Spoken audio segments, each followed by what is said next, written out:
Hi, everyone. Welcome to Office Hours. If you're watching on YouTube, you can find out more about what we do at officehours.global. Our first hour is general discussion.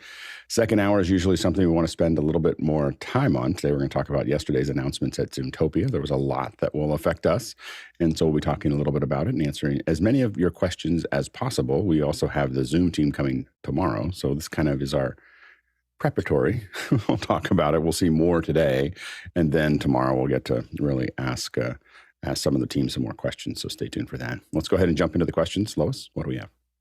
Samuel Nordvik from Norway says, have you had the one and only projector in a live venue go out in an event? If so, how did you deal with it?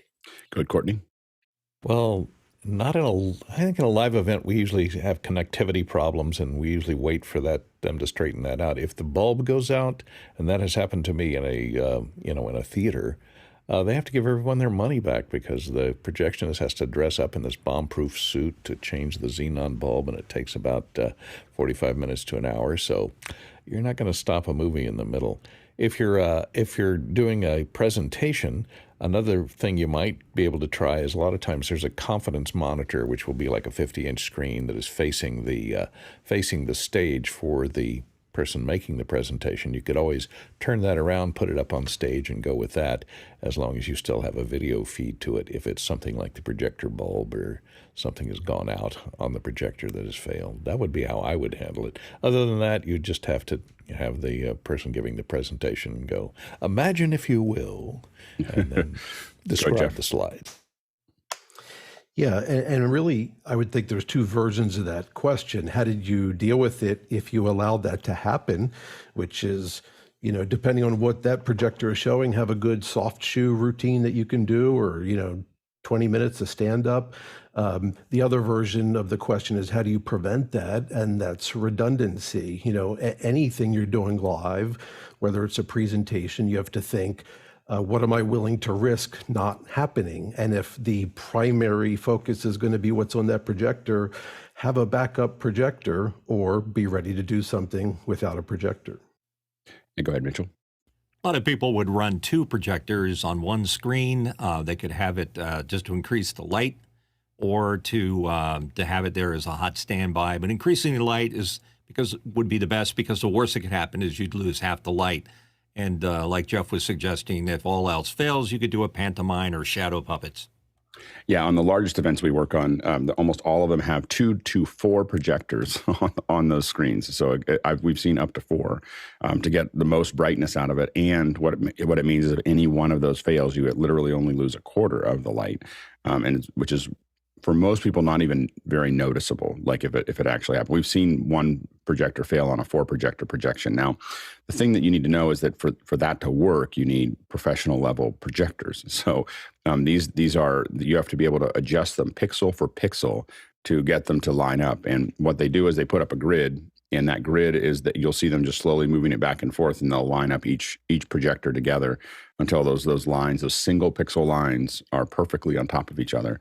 And that typically we see Barco's and Panasonic's doing most of those things for that fine adjustment. You can't really do it with a consumer projector is the double up, or anything under. I don't know if any projector under $25,000 that will let you do what you need to do to align the projectors.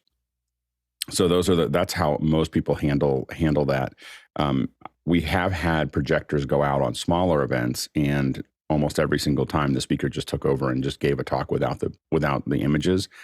And in about 75% of the cases, it was better. Like it was a better show without the slides. It just forced them to talk through it, and so it didn't turn. It definitely had a lot of us think about slides after some of those failures, and that was in my early days, probably in the aughts and so on and so forth. That we had a couple of those. I had one, and I definitely think that my talk went better without the slide deck. So I definitely became less connected to my slide deck after that. Go ahead, Jeff. And I'll just add, if this is a presentation, like a deck or something like that, to Alex's point, and depending on the venue, some of these I mean, if you're talking like a conference room or something like that, some of these portable projectors now are so small, so reasonably inexpensive, so portable, and yet so powerful and good. That's just almost a gimme now to have in your bag. I mean, the reality is if what you have on in your presentation is a bunch of text and lists, you probably don't need it. Like, it's probably better. You're probably better off not projecting them. Then I think that actually puts people to sleep faster if you put up the text and the lists. If you really have truly supporting material, it's a little harder. But text and lists don't really count as supporting material. They're just errata. Go ahead, Courtney. Yeah, but the one unknown on projectors is the bulb life, and the bulb can go out on you. But another thing that people who aren't prepared, I did a fundraiser recently, and somebody was editing and preparing all the videos that were supposed to run, video introductions and video thank yous, and there were several videos that were supposed to run during the presentation. And he brought them in, and they were compressed in some format that the person who was doing the playout could not decompress. And as the show had to open, they never got them done. They would play 12 seconds and then stop. And so this is why it's important to test everything. Have all your videos together, have all your ducks in a row, rehearse it on the equipment that's going to project it on the day to make sure you're not going to have a glitch like that of incompatibility, because compression formats, file formats, thumb drive formats are all different these days, and you got to watch out for that stuff and not leave it to the last minute. Yeah, we usually tell folks when we're working with them that the minimum for us to give them the videos, and this doesn't always happen, but we need to see at least a version of the video from them, no less than 72 hours. They can maybe update it, and they're like, well, all you have to do is download it and load it in. I was like, well, we have to see if what you're sending is actually going to work in our system. And as long as you keep sending that. So we just want something to see 3 days out, to make sure that we know that what you're delivering is something that we can manage.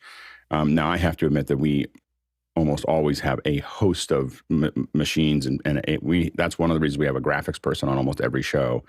Is their job is not to do something else, but to manage all the stuff coming in, and they've got Handbrake and all kinds of other things that they can use. We can take almost anything that showed up on video somewhere, convert it to what we need. And it just depends on how long it is. And we can usually do it relatively quickly, but you have to have someone dedicated to that. If you have a lot of those things, the real problem you get into is small events have a person that's doing all these things, and they have other things that need to get done and that's when you start having cascading failures where they focus on something that should have been easy. Now it's hard. Now nothing else is getting done that needed to get done for the show. And that's why you want to have, as best you can, you want to have enough people to manage it. It looks like they're not doing very much when everything's working. It's when it's not working, you want to have those extra hands. Next question. Simon Ray from Shrewsbury, UK, says licensing popular music for production can be a nightmare. Are there any good, quote, sound-alike, unquote, services that can offer renditions of popular songs on a more reasonable basis? Go ahead, Bill. I've done that a couple of times. It's very difficult, and it's very difficult, I think, for some good reasons. First and foremost, there are a lot of different kinds of rights involved with popular music. Most critically, we're talking about synchronization rights, which is using somebody else's music against your imagery and so forth. There are sound-alike libraries out there that'll give you the tone, but most of the time when people want to use popular music, it's because it resonates somehow emotionally with an audience, and you're trying to kind of take that into your production to give it extra emotional weight. I used to think, why can't we just have a simple solution for licensing these things? And then I ran into a circumstance years ago that changed my entire opinion about it.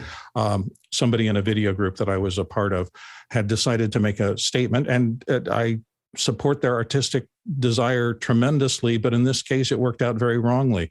So that combination of doing something that you felt was the right way to use this music had such an emotional impact on me in terms of taking away from me a piece of music that I adored and loved, that I realized that the owners of these copyrights have to protect the way their artistic expression is used, so that kind of thing doesn't happen and damages their property. So I'm kind of flipped from we should all be able to do that for a modest fee to no, the copyright owner, the creator who made it should determine how their work is used. Go ahead, Mitchell. The licenses Bill's referring to is the publishing license, the person that wrote the words and music, and the mechanical, which is the actual recording generally owned by the record company. And you usually don't try to do that yourself because it's a very, very complicated task. You usually go through a clearinghouse. Alex knows one of them. I can't recall what it's called, but the clearinghouse will ask questions like, what's the use and what's the theme of the event, because they have to protect the image. Imagine by John Lennon gets asked for all the time, and they're very careful about who gets to use it. Yeah. There's an odd number of them in Vegas. We've seen that do the sound alikes. That's I think that there's just a bigger business there for the hotels and so on and so forth. And so they definitely have session artists that will come in and build those for you. And really they just they're pretty good at stepping off far enough that someone would recognize that it might have been connected to it, but doesn't get you in a copyright issue. And that can be changing in chord progressions. It can be changing in things that are like that. And it's a pretty common thing to do. I did that in, 15 years ago, we did a fair bit of that. And so it was relatively useful. But then I just decided what it did was mostly, it just sounded like you didn't have the money to buy the real track, and so I more got into working with composers and just saying, I really like these songs. I'm looking for something in that genre. I'm not looking for one that sounds like I don't want it to be like so close to the song that you knew it.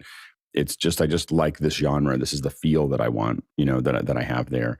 And that was a lot more effective. What a lot of companies are doing now is they get a feel for what they want for that year. They hire a composer to write 10, 12 clips for them that are 3 to 5 minutes long that they're going to use for all their events and all their videos and everything else. And it actually creates a really nice continuous experience that works through the through all of their PR and everything else. And they spend a bunch of money on it, but it's actually a lot less than licensing. The songs is to do that. And then there's some that just pay out the songs. But if you're looking for relatively modern pop songs, a lot of us use Epidemic Sound because they license it. They get everything worked out with YouTube and Facebook and so on and so forth. So you can put that stuff up without having any major issue. It's not going to sound like another song, but it definitely sounds modern. But I think that's, again, you can definitely find the sound alike.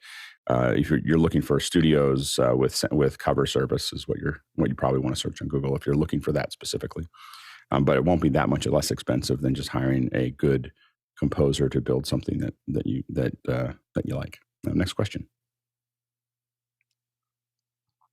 Nathan Cashin from Oregon City says, I've had 2 power outages in 5 days, one of which was right before a small webinar I was hosting. What are some strategies for redundancy outside of a full powered generator? Go, Jeff. Yeah, if this is a webinar that you're hosting either from home or even in your office, if your concern is simply you as the host staying on, you don't need a generator, but you do need an UPS uninterruptible power supply. Just make sure that all the parts that keep you on are plugged in. Your computer, if you have a monitor, maybe that's not necessary. But don't forget about the networking gear. You should be on Ethernet, not Wi-Fi. So make sure the router is also getting power from that uninterruptible power supply. So the 2 key things, your computer, camera, whatever you need, your networking, so your network, you stay on the internet, has power. And a good size, for example, APC has a calculator that will let you calculate with your equipment how long each of them will let you run on battery power with no electricity, and just get one with a decent amount of headroom. But the other key thing that I really wanted to make sure to point out that people often forget, those things have usually 2 sides, and they say this stuff has battery and this stuff is surge only. Make sure not only to put the stuff that you need on the battery, but also do the opposite. Don't put anything on the battery that doesn't need it, that isn't critical. Peripherals, printers, anything else. Make sure they're not taking that precious battery power, and you'll be fine for any average, non-boring webinar. Go ahead, Courtney. Yeah, Jeff covered most of the high points of a UPS. And remember, the more you're running out of that UPS, the shorter the time period it will run. So depending upon what the UPS is rated at, one thing I have for emergencies is I have a couple of 33 amp hour seal lead acid batteries and some sine wave inverters that'll plug into them so that I can run some equipment for, 4 or 5 hours. Most UPSs will only run depending, unless you get a really big one, will only run most of your necessary equipment like your computer, your modem, your cable modem, or your internet connection and your Wi-Fi, and those things for about 20 to 30 minutes. So if if the power outage happens, 20, 30 minutes before your show is supposed to start, you may be out of luck if it lasts more than a couple of hours. And also another thing to remember is that if you're relying on your ISP to provide internet connectivity, a broad power outage that covers a whole neighborhood can also take out the distribution amplifiers that are up on the poles for those particular data connections. So you might lose internet connection. It may take them a while to get that restored. So you may not be able to do that unless you have a cellular connection through the cell. The cell towers all have battery backups on them, and so they're less likely to go out.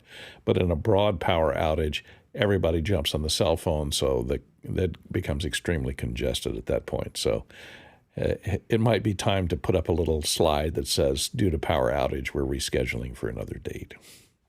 Go ahead, Mitchell. Yeah, all good advice. The three main things that'll get you on power: a sag, where it just drops too low, or there might be powering back for some reason; a surge, which can mess your equipment up; and then, of course, a full-on blackout. And some of those blackouts could be in the form of a momentary. It could be very quick. So most UPSs will cover those three categories up to about 20 minutes. But beyond that, you need a generator. Go ahead, Peter. Two things. One is it's all good and well to protect the stuff in your office, but if you're doing it from home. But as I discovered last year, I had forgotten that the ONT, that which converts fiber to electrical signals, was someplace else in the house. So I needed to put a small battery there. And beyond that, I mean, I have a whole house battery, and beyond that is a generator. But the other thing to remember is always assign a co-host, because even if you drop off the air, if you have a co-host assigned, that won't cause the Zoom session to drop. Go ahead, Lois. So planning for contingencies is always a good idea, and Peter's co-host thing is a great idea. And the other thing is that if you have things you're going to be showing, make sure somebody else has it, so that if your power goes out, they can continue with the program if they're playing a video or doing slides or whatever.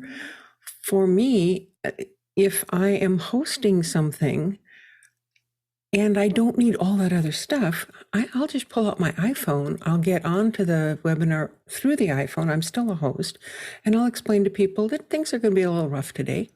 So you have lots of preparation ahead of time and pre-planning. So good luck. Next question.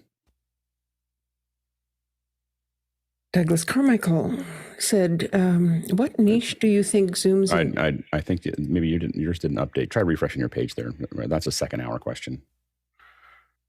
I took it out. So for the folks in the background, you should be seeing James Babbitt in the on deck. Do you see that, Lois? I can confirm I see James Babbitt in the top. James Babbitt from San Diego writes, has anyone on the panel tested desk view with the continuity camera feature available with iOS 16 on the iPhone? I haven't tested it. I know that we talked about it on MacBreak, and it seems to work pretty well. It does, it basically figures out. I think that Jason Snell was showing some results from that, and it seems to work pretty well. It may stretch things a little bit because it's, of course, doing kind of a corner pin to try to get everything to look normal, and sometimes that makes things on the periphery not look normal. So that's the one challenge with it. But I have to admit, I haven't really tested it because I don't really care about it. So I think that if I want to do, a desk view, I'm going to use a camera to do a desk view. The idea of using my phone to do a test view, or using my, any of that stuff to use it to do that, I get why some people might do it, but it's just not a behavior that I would probably take up. So I haven't really tested it because it's just not a priority. Next question.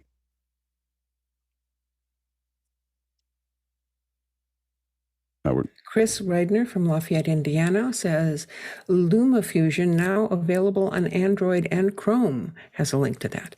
No word yet on if they kept the export to FCP functions, or does this give us any better interoperability for sending footage from Android phones to a Mac workflow? I don't know. We might have to bring them on and have them show it to us if they've got a new version.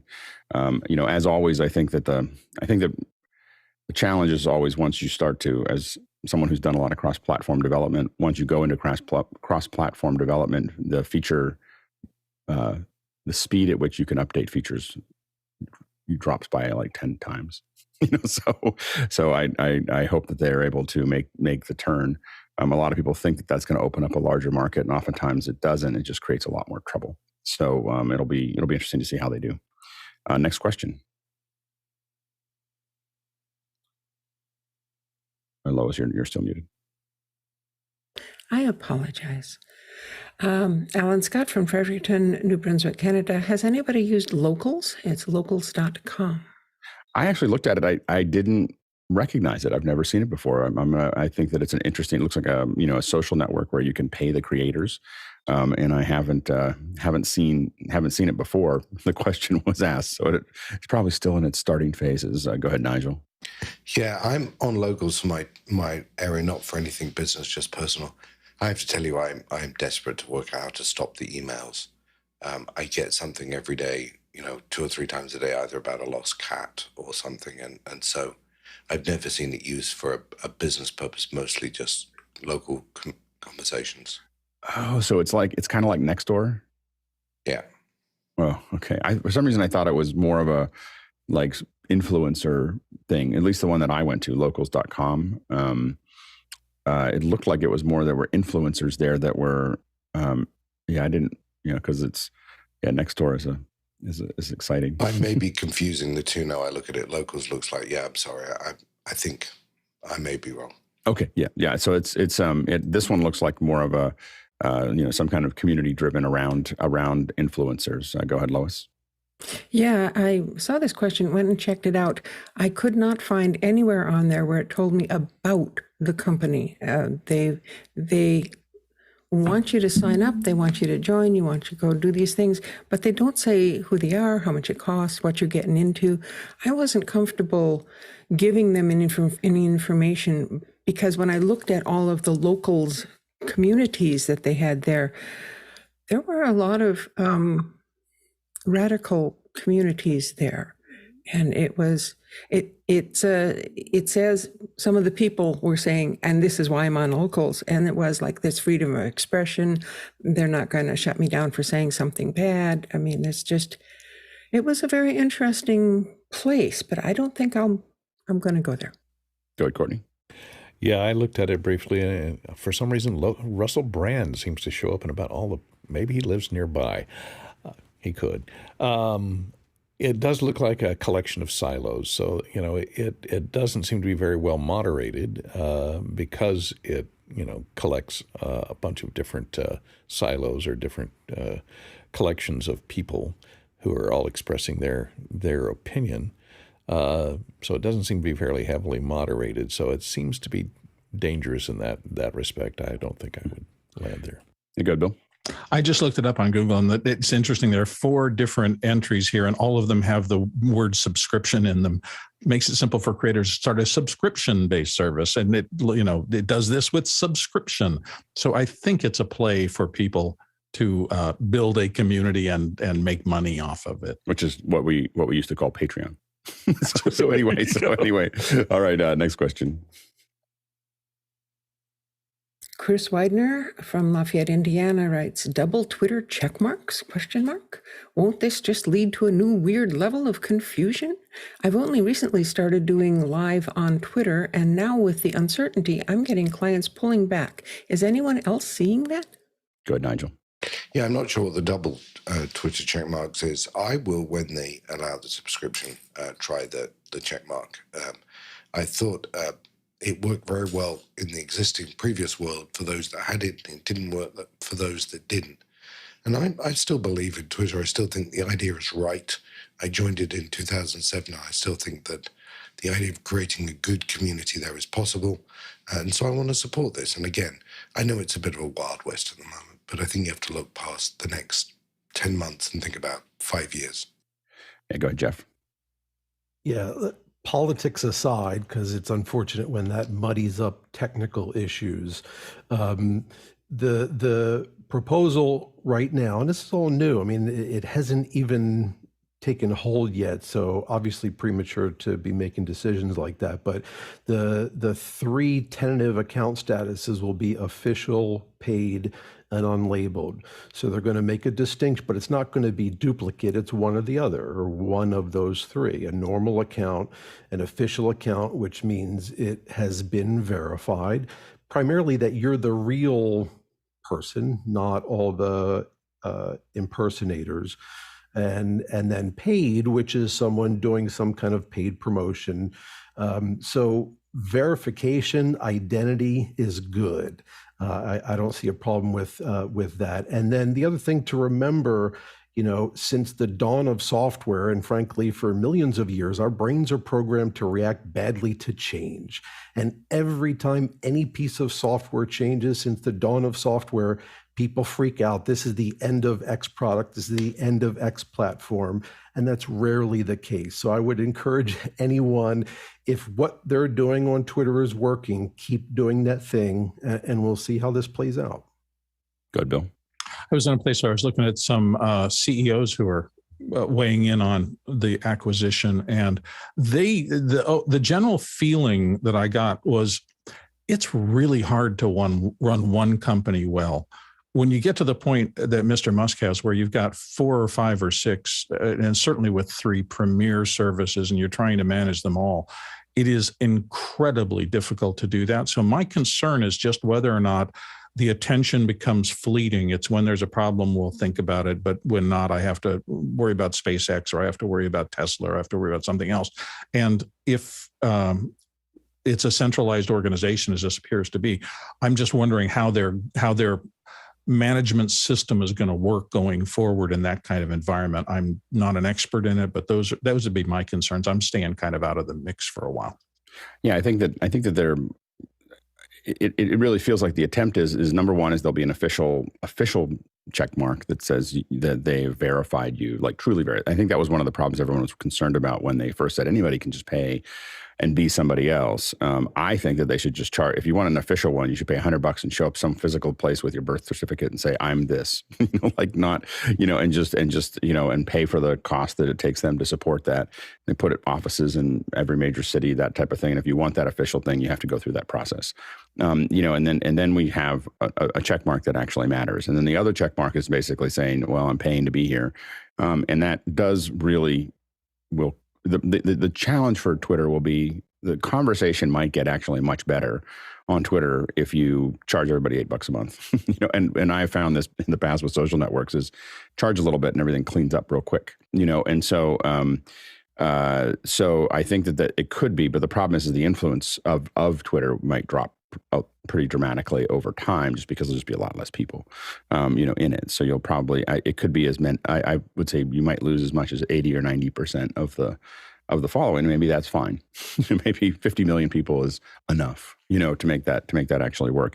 It is about that, right? By the way, 50 million paying subscribers would generate at $8 a month, 50 to 60 million would probably generate the same amount of money as they're making in advertising right now. So, and then they could add advertising on top of that. So when you think about the math, and that they might lose 90% of their market, they might still be making more money than they were making before, with far less people.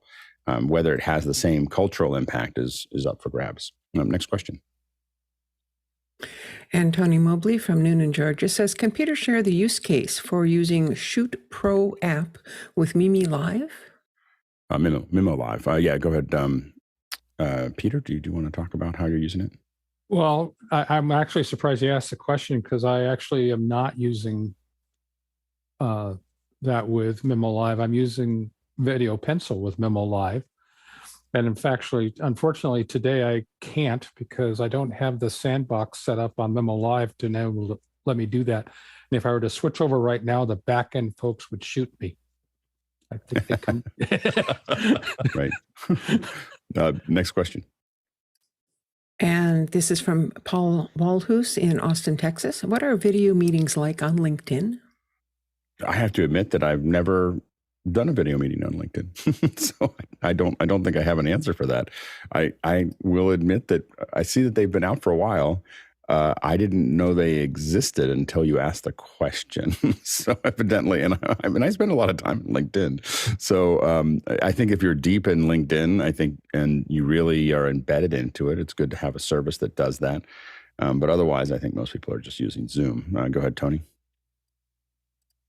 I just wanted to share that we were able to do the first successful conversation with Tony Mobley with LinkedIn Live on last Wednesday.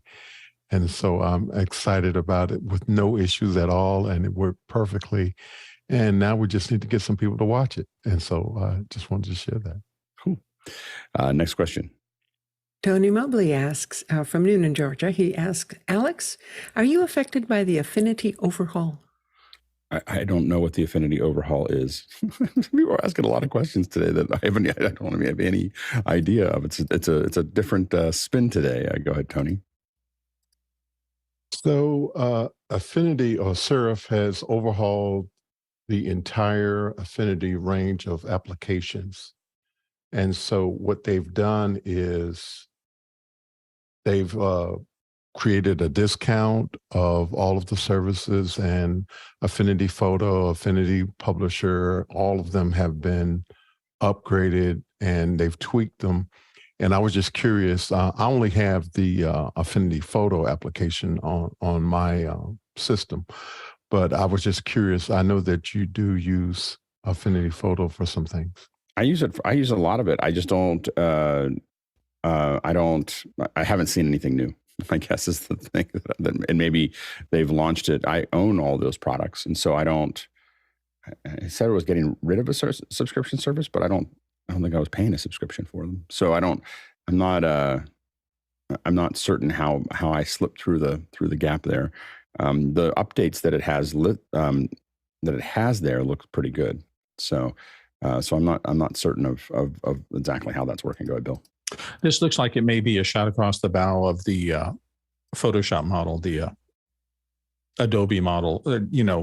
All the tools in a creative suite with no subscription cost would be a pretty compelling circumstance for some people. I don't know what the pricing is like, and I know that the apps are pretty well spoken of in the community, so I think they're a solid developer with a good track record. Yeah, I'll have to look at it.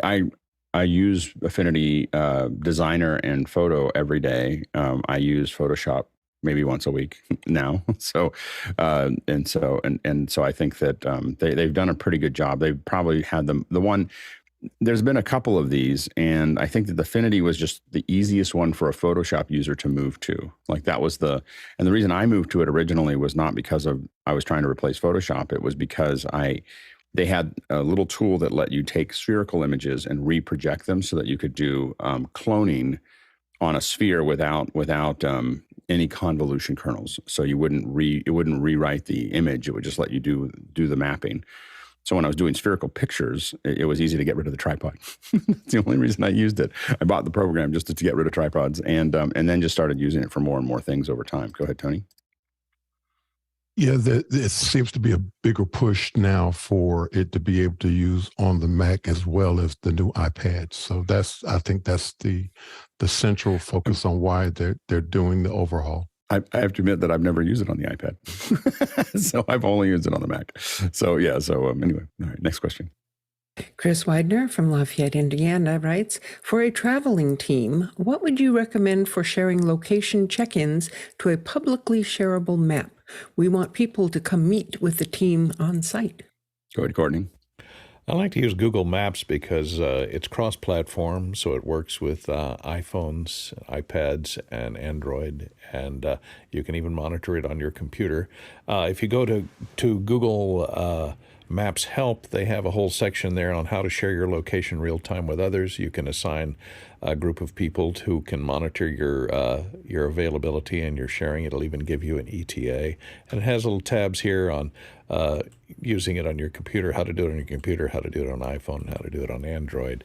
And since I use Google Maps as my navigation software in my car, it would help because then it would show up stuff that I could maybe call up stuff on Android Auto, or if you're using the iPhone interface and Google Maps for your navigation, you could use that.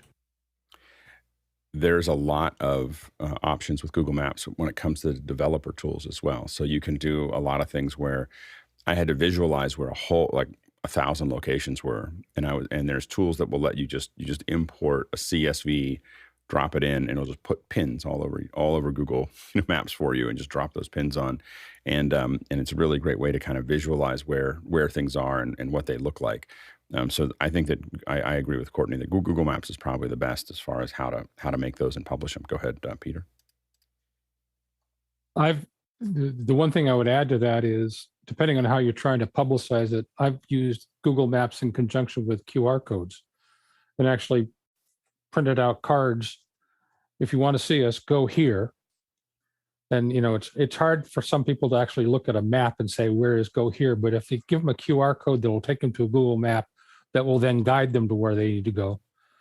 This was on a location that was about 1,000 acres worth of land. So they had to go, this was a large Boy Scout camp, so they had to go find us. But by doing that, the map would actually show the people where they were, but the QR code got them there. That's great. Yeah, it's amazing how QR codes went from, kind of languishing. As soon as Apple put it into the phone, into the photo app, it suddenly QR codes just turned right back on again. And now we use them. I use them all the time for what I do. Next question. Chad Lafarge from Columbia, Missouri says, as a new owner of a few MetaQuest 2 headsets, what are the hacks I need to know to make these useful beyond gaming? Good luck. I don't have a whole lot of, there's not that many things on Google Quest, in my opinion, that are that great outside of the gaming stuff. The Google Earth on MetaQuest, at least not on MetaQuest, I haven't done it on MetaQuest, but on the Oculus was pretty impressive. So, looking around on Google Earth, we're coming back to Google again, but looking on Google Earth was one of the things that I kind of played with there. There is also, look for some of the 3D painting programs, and I don't know which ones are available, and I haven't used them for a little while, but those are also pretty interesting. So those might be Medium. I think was the one that I worked with the most in Oculus.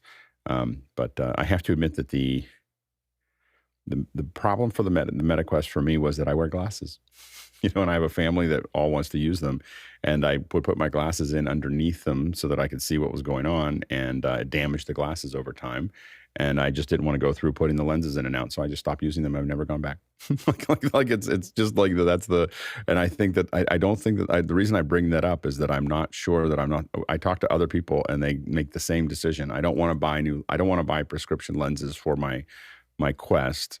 And the reason that I bring this up is because Samsung figured it out. They had a gear you put your phone on, and they had a little dial at the top that would move those lenses to where they needed to be, so that you could look at it. I'm sure that there was some reason that that Meta took them out, but I think the fact that I knew that someone else made something less expensive that did exactly what I needed made me far less interested in trying to figure it out. Go ahead, Jeff. Just as an aside, you made me think of this, Alex. A couple of years ago, I considered finally getting LASIK and went to the doctor to find out about it. And I was at a big university hospital eye facility, some of the best folks in the world. And I asked them, hey, I'm considering this LASIK, but moving forward, I'm really looking forward to augmented reality glasses, much less VR. I mean, augmented reality, how is LASIK going to potentially affect my ability for those things to work properly? And they didn't know. They hadn't even heard the question. So I'm holding off because I will kick myself if I do something like that, let alone prescription lenses. And then, 2 years from now, we have great augmented reality and then the LASIK folks can't use it. I've thought about LASIK in the past. I think the problem that I have is that half the people I know that got LASIK thought it was the best thing ever, and half of them can't drive at night. so I'm like, so it's left me a little like, I don't think I'm going to do that. Next question. Tony Mobley from Noonan, Georgia writes, if we have time today, can Alex share the popcorn recommended machines with links, popcorn, and flavors? Most important question of the day. I know. This is a very deep media question. It's it's Amish popcorn. I can't think of the name of the. Usually, Jason just got it, but it is a. It's a funny question.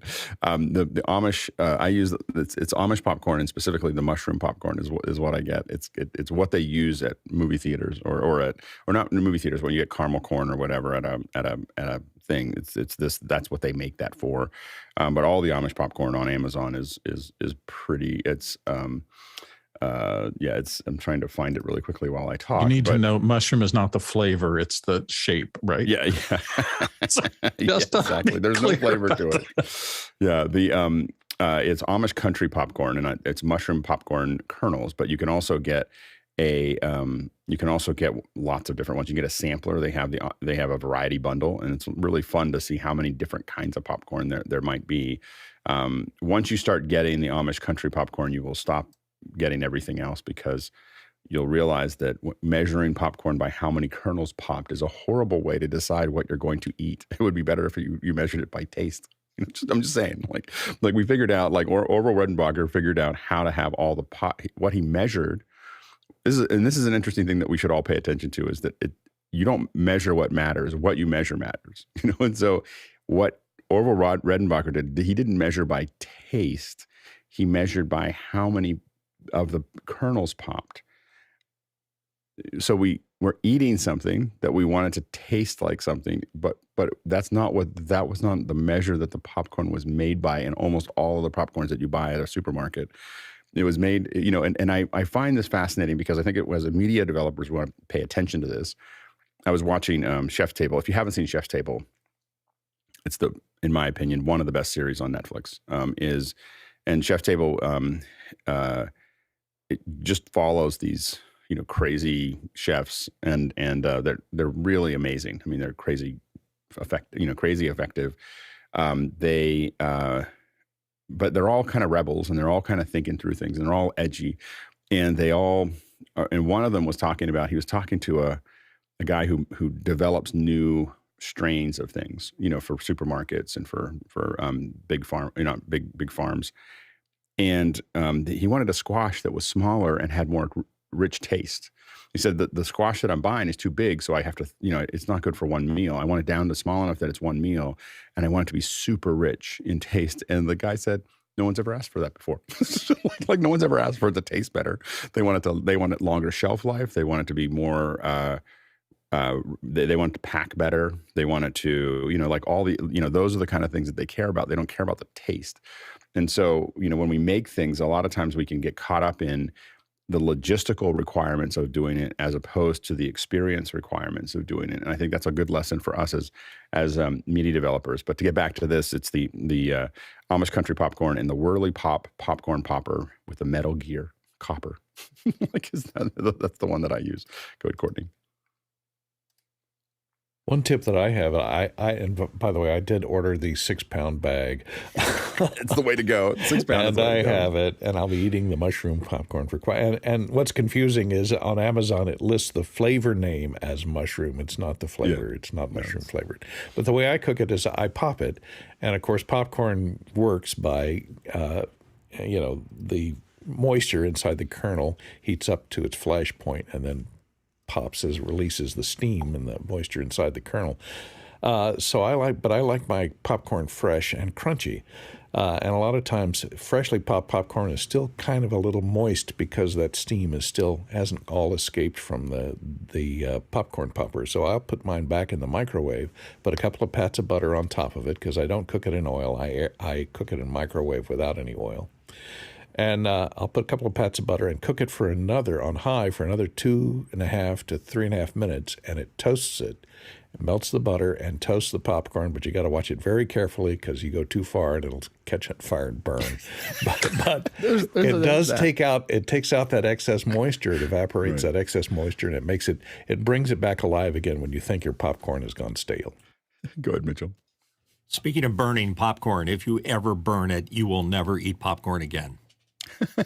Do I detect a second hour coming? Yeah, there's a live second on hour After on Hours. popcorn. And by the way, my favorite popcorn is actually maize that's popped in Africa. So in Zimbabwe, you can get this. It'll be by the side of the road. You can buy it, and it's maize, and it's popped, and it's very hearty. It's like big, thick, and heavy, and it is 10 times better than the popcorn we eat here. I just can't figure out a place to buy it. Next question. J.J. McKenna from Santa Venetia, California writes, yesterday there were some conversations about, quote, badges, unquote, for achievements in office hours. Could these be built as NFTs with Midjourney, and what would that cost be? Go ahead, Mitchell. Badges? Do we need badges? Yeah, I don't know if we may do something someday, but we could do them with Midjourney. I don't know. I guess we could do it NFTs. I don't know if it would. Right now, the problem is we're waiting for NFTs to shake out as far as proof of work and proof of stake, and it's not. Like proof of work is like not viable. To do anything that's fun. Like it's good for but if proof of stake can really become something that we can use, and the usage of that NFT becomes less than a penny a transaction, I think that then we can start having more fun with it. Next question. Jeff Cohen from Miami Beach, Florida writes, anyone know a good universal video camera / webcam settings app for the Mac? Looking for a non-manufacturer specific app to set brightness, zoom in, out, etc., and that can be closed once the camera is set. Bonus for an App Store app. Go ahead, Peter. Short answer is no. I haven't found one that will work universally between Intel and M1 Macs to this point. And so if you're trying to control the and close it. If you're trying to show the webcam, if you're trying to control the webcam on the Mac, the answer is absolutely not. In the last 2 or 3 versions of the Mac, if you ask for the control of the camera for the UVC request, it immediately turns off and won't turn back on until you restart the computer. So so you can't control it's a security feature for Apple.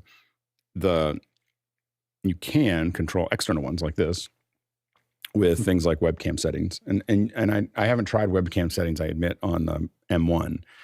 So, Peter, you weren't able to get webcam settings to work on the M1? It wouldn't work consistently. And he's not going to like the answer I came up with, and that is mimoLive can, in fact, ingest the camera and then make all the adjustments you want to make to it. But you're not adjusting the camera, you're adjusting the video feed that then it's passing on to Zoom or whatever. Yeah. So, yeah, so I think that on Intel, and I haven't tested webcam settings on a M1, but webcam settings worked fine on Intel, and it would do exactly what you want, which is that you could adjust the brightness, zoom, everything else, and then you could shut it. It generally is like a little utility that sits in your menu bar that you can use to do that. The challenge with it became when Zoom requests your full resolution, when you pop in and we highlight you in Zoom, many of the web cameras will snap all the way back out to their widest. They'll just pop out because they're not getting, I want 1080p. They're getting maximum resolution or maximum. That's a request for full resolution, and they just snap all the way back out again. And we found that to be, and we still see it. Even with these little links, we were seeing it occasionally where we'd set it all up, and then as soon as Zoom went full screen with it, it would pop back out again. So it's it's still an issue that we haven't been able to quite solve. Go ahead, Jeff.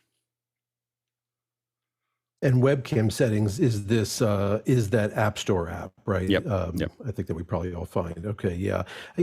And I did find another one. It's called manual camera. Yep. And manual camera works. Does it work on do you know if it works on an M1? I don't know that. Yeah. Yeah. So this manual camera works. It's not great. But it does that thing. And I hadn't noticed a problem I'm not going to attempt it now, but hadn't noticed a problem if I try and do it mid Zoom meeting. Yeah. It's manual camera is the other one. I found that it wasn't quite as responsive as webcam settings, but I'd have both of them. And on Intel computers, they worked great. And again, I just haven't, my M1s showed up when I really was focused on other kinds of cameras. And so I just haven't, connected anything that I had to do manual work on. Go ahead, Tony. Just because part of the journey that I've been on, I've had the occasion to use all of those apps that have already been mentioned. And what I ended up using was moving to an iPhone and using Filmic Pro.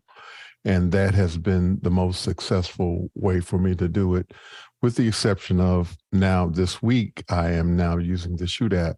And I'm pretty happy with the success that I'm having with it.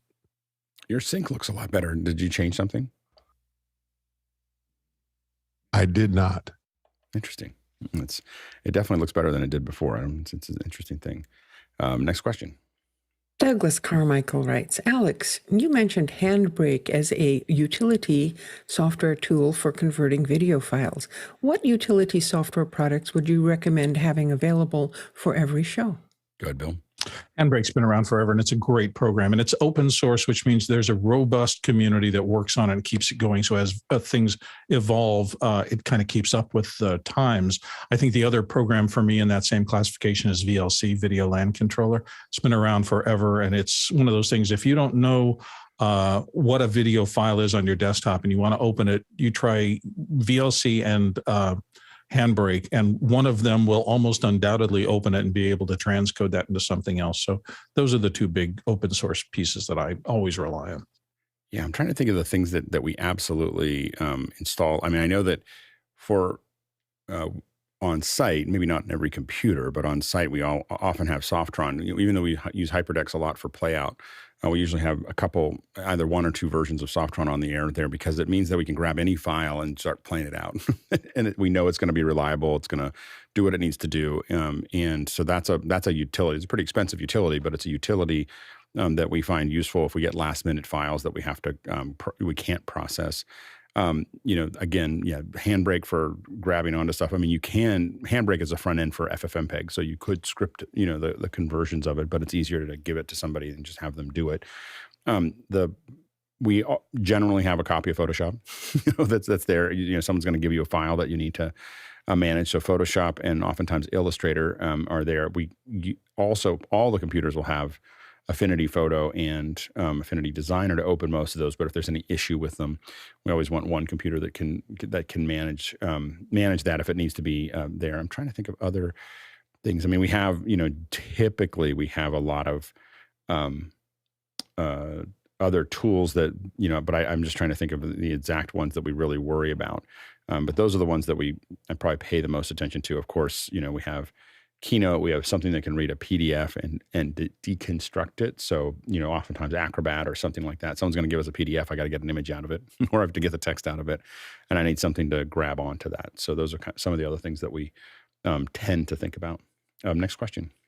Keenan Campbell from Nevada says, let's have a fun second hour about snacks and recipes with a hint of craft services.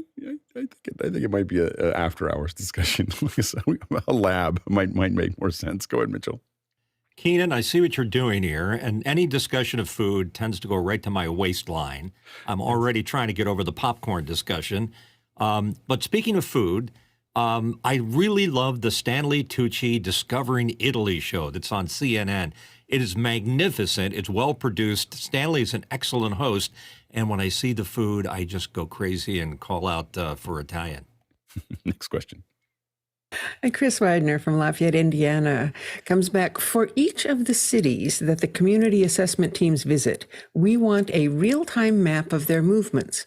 Is Google Maps on iOS capable of updating a web-based map with their location? Kind of like tracking Amazon deliveries. There used to be a really good app that did this called Twist. And this was probably a solid decade ago. And I think they just didn't figure out how to make money with it, but it was amazing. We would send out Twist links to our crew. We'd say, we need you to send your Twist to we would this is where you want you to send it. Email your Twist links as you leave your house. like we want to know where you are on the way. You don't have to do it right when you leave your house. If some people were worried about security, but I said within 5 minutes you need to turn it on so that we know where you're at. So that we know, if you're late or you're caught in traffic or you're caught in whatever. And it wasn't for the freelance folks; it was just for our staff. And so it allowed us to always just know where people were on their way to where we were going. I have never seen another app that did it. It was great. And I used to send Twist to everybody, like, hey, I'm leaving. Here's a Twist. You can do that. You can share your location on Apple products. You can share them on Facebook. You can share them on a bunch of different things to send it out. But I don't know of any good apps that really aggregate that without just GPS trackers. Go ahead, Courtney. Yeah, and it mentions in the Google Apps help things. You have to use it. It doesn't work on a computer. You can monitor things on a computer and control a collection of people who have access on the computer. But it obviously, since it doesn't have GPS built into most computers, it can't track you on a laptop. But if you're using Google Chrome on your iOS, I think Google Chrome is available on all iOS platforms to launch maps on. It should update it regularly and keep it up to date as people move around, kind of like the Amazon maps, because I think Amazon, your delivery is on the way map is powered by Google Maps. Go ahead, Bill. I'm not sure I would want everything tracking real time, but if assuming that you got buy-in from your employees, the other thing, you can check where they might be at a moment using an AirTag, I guess. Just put it on a key fob that they keep with them. And that's a way. It's not real-time tracking, but again, real-time tracking seems a little invasive to me. I know if I was a driver for somebody and, why did you turn left there? And it was like, I needed a comfort break. I just, can you please let me do my job? It's a funny thing because we have a lot of air tracker. I mean, the air tags now we're putting on everything. So everything that moves anywhere gets an air tag. And it's funny because like we send all of our gear somewhere, you see this cloud of air because they're not super accurate. So there's just this cloud of air tags that are going down, the 5, and so it's a funny thing to see. And but I don't know of any place that's, again, I'm sure that they're out there. We used to put them in our cars, so the truck had one. It had a GPS tracker. It's I think it's like Air, Land, and Sea or something like that makes them, and we put them in the truck. And it's super useful for us to just know, like, oh, our driver, the person who's carrying, $1 million worth of gear, we know where they are and if they're ahead or behind. And I think that we don't want to track people personally when they're not working for us, but a lot of times it was very useful to know where people are. We've worked in, I haven't generated this, but we've worked in areas where you would log in with your phone and it would, in the venue, it would tell you where everybody is, and so then you weren't asking people like, where is that person? It would just go, you just see these old dots everywhere. But that was a test app. So I don't think it ever got released. Next question. Lenny Nelson from San Antonio, Texas writes, I had to watch multiple different networks' election coverage last night. You've done reviews of sports graphics. Ever thought about doing the same thing for elections? Go ahead, Mitchell. Lenny, it's a little bit of a tricky question because it would require us to get involved in election and then politics, which is definitely off the table for office hours. But the data is an interesting suggestion. And I've found that watching the data with the sound off, I enjoy the coverage a lot better. So I don't want to get political here, but I think it's an interesting challenge. Go ahead, Courtney. I did watch a little bit of election coverage. I was working pretty late, but I did notice that they're using a lot of virtual 3D graphics that are tied into their in-studio sets. So they weren't necessarily on a virtual set, they're on a real set, but in the foreground, they'd pop up a three-dimensional looking graphic with data on it. And as the Steadicam or the jib cam moves around, the perspective changes and it marries that 3D graphic to their real-time set. So that looks pretty slick, and that's something new I haven't seen in election coverage previously. Go, Tony. Yeah, I just wanted to echo what Courtney just said in terms of the animation and the graphics that were used. On NBC last night, they were using a lot of touch screens for a lot of the things that they were sharing. You go, Jeff. Yeah, I take the question, by the way, not to be anything about the substance of their coverage, but just the aesthetics, the graphics, and everything else. And I think that'd be great. Alex used to do some really ruthless reviews of some of those before all this, and I actually can't find them now. I would love to find some of those. They should be in the Pixel Core. They're still on YouTube under the Pixel Core channel, I think, the teardowns. But you were honest, but you called it as you saw in terms of how they were doing, especially those virtual sets. Yeah, I think that I'm thinking about bringing those back. So we'll see. Well, yeah, but I think that I think it'd be great. I think we can definitely do it without talking about the politics. I think that just talking about the graphics is something that would be a doable thing. Maybe Josh can note it and think about maybe even doing it as early as next week. Next question. John Dunn asks, what's happening with the space project? Future plans? Go ahead, John. We're working on the next launch right now. It's the Nova payloader. I talked about it a little bit. If you go to Garage Rocketeers, you'll find information about that specific project. Next question. Douglas Carmichael writes, I need to move my studio equipment and personal effects across the country. Would a pods container suffice, or would FedEx or a similar insured and tracked thing be better? Pods is great. I moved a whole house and then left it there. The funniest thing is I put my whole house in it, and then I parked it at another house for a year, and then just sent it back to. Never got anything out of it. It seemed like it seemed like I was going to move things out, but I wasn't sure what I was going to do next. And it wasn't horribly expensive, and they drop it off, you fill it up, they come pick it up. You can have it stored somewhere for a while in a warehouse if you want. You can have it dropped out outside, and you just keep paying a monthly fee. It's an incredible business model and a great business to work with. I can't recommend them more. So, all right.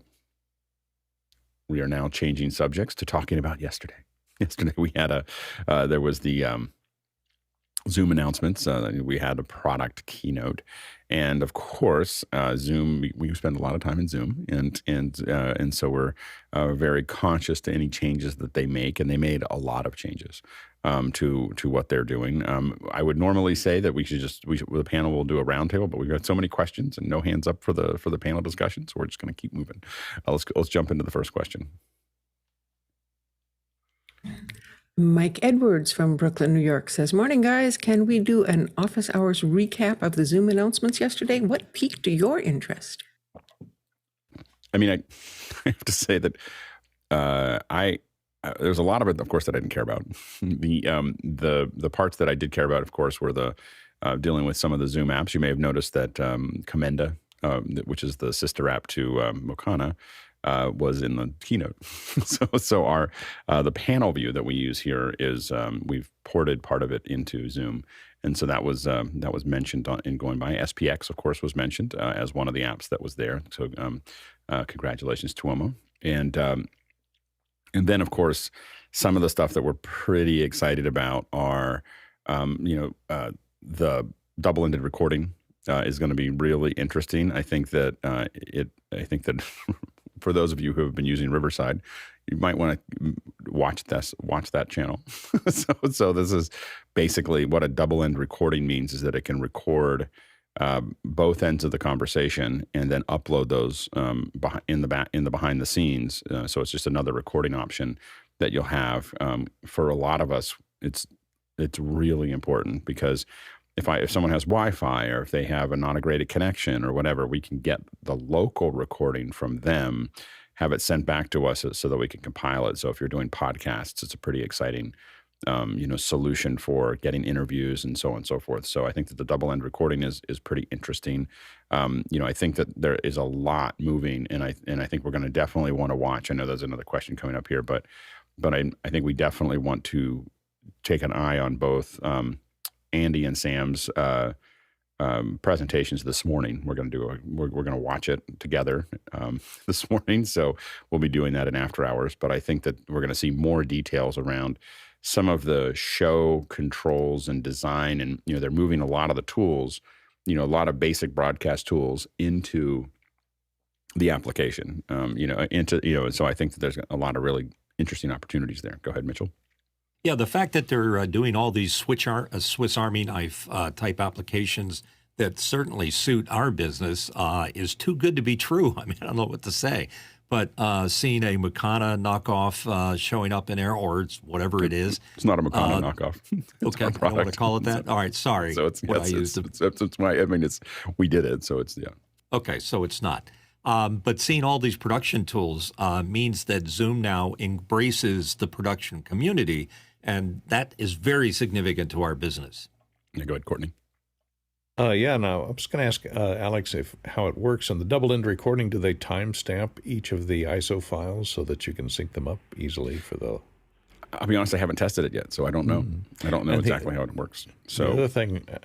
we have, by the way, the team working on it will be here tomorrow. So we're discussing what we saw yesterday, but you'll be able to ask that question more directly tomorrow. Okay, great. And I did see a news story yesterday. I didn't get a chance to attend to watch Zoomtopia, but AMC Theaters announced that they did a deal with Zoom and now make their theaters available for Zoom meetings on the big screen. And they'll have hardware installed in the theaters to connect to Zoom and put your interactive meetings on the screen. So you can do that, rent the theater by the hour. Yep, it'll be interesting to see. I mean, it's a lot of work, theaters. So I think that they made the announcement. I think it might take a little while for it to actually happen, but I think that theaters are complicated. But it will be interesting. Yeah, next question. Andy Kokendorfer from Vera, Florida writes, Zoom Event Production Studio was discussed yesterday. Any thoughts? And he has a link. Yeah, I'm really excited about it. I think that the production studio is going to give us a lot, tools where you can be in a webinar and basically be able to cut a show and have, a lot of many of the tools that we want. So, and where I think that, I think that there has been some discussion within our community about what does that mean for us if it's all built into the product. But I will say that, if you're doing cookie cutter, events that are not adding a lot of value, just basically being able to cut between things, some of this stuff will edge into your market. If you are really starting to build more and more bespoke solutions, I think that it's going to only build up our market, because you're going to be able to do a certain level of show inside a webinar, and you're going to see more people doing that. So more and more people are going to be building more complex shows inside a webinar, but a lot of them are still going to find a ceiling that they want to go past. As soon as they, anytime you open a door, there's usually another door off in the distance. And the question is, they can't open that door, without more people to help them to build those. So I think that for those of us building more bespoke and higher end solutions for these things, I don't think that really affects us as much. For folks that are just, we can do your webinar for you, it's going to be more challenging. There'll be a lot more competition, internally at companies as well as external. Go ahead, Mitchell. Is it possible this is headed towards sort of like a Mimo or VLink Live? I don't think that,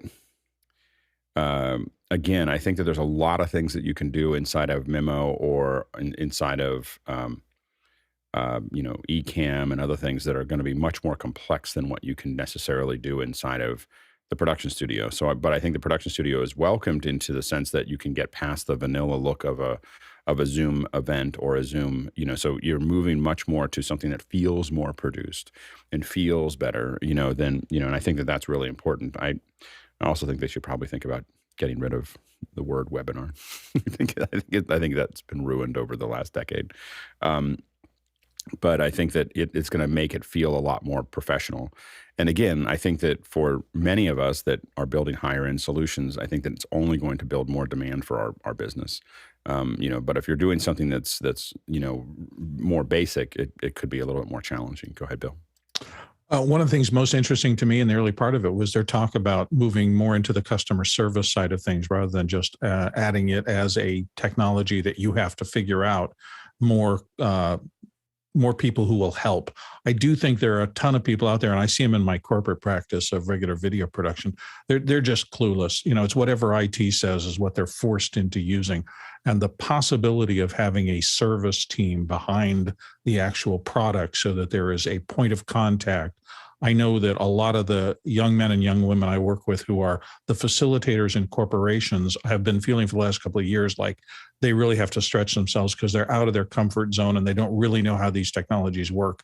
Yet they have to implement them often in a C-suite for important people. Mm-hmm. And just to have a service element built in that they can go to for support will make a huge difference in their lives. Next question. Bo Cordell from Charleston, South Carolina asks, did I hear of a new Q&A handling app being added to Zoom that might be familiar to this group? Yeah. So Commenda was mentioned in what we're basically doing is building the back end of what we do here. We've got the panel chat in there. So the idea is the panelists can open it up and do all the things they do here. It's not quite ready to release, but it's very close. And so we're going to we have that running, and then the goal, of course, is to put more and more back into it. So we're working on a couple bits and pieces, but that's one of the reasons that Chris has been so busy, so not able to make any other updates is because we've been working through getting that working inside of Zoom, and we're pretty. It's looking pretty good. It's pretty cool to have it able to open up just as a side window like you'd have with chat. Go ahead, Mitchell. Can you say how much it's going to look like Mukana? Well, the panel part will look, the center column, we're not incorporating the other stuff yet, but the center column looks exactly like Mukana. Like it is. We're probably going to move, for a variety of reasons, we're probably going to move the branding more towards Commenda, related to the Q&A management tools. Mukana, we're using that name, but it's designed for something else. So but the Commenda is, by the way, Shona for comments. so it's very, very direct. If you're wondering, what does that mean? But otherwise it looks identical to it. And it's great still using our engine. Yeah. Next question. Jeff Cohen from Miami Beach, Florida writes, thoughts on the Zoom spots announced? I thought there was an odd disconnect between the on-site folks versus remote people and what was supposed to bridge the hybrid team. Go ahead, Jeff. Yeah, so it's interesting.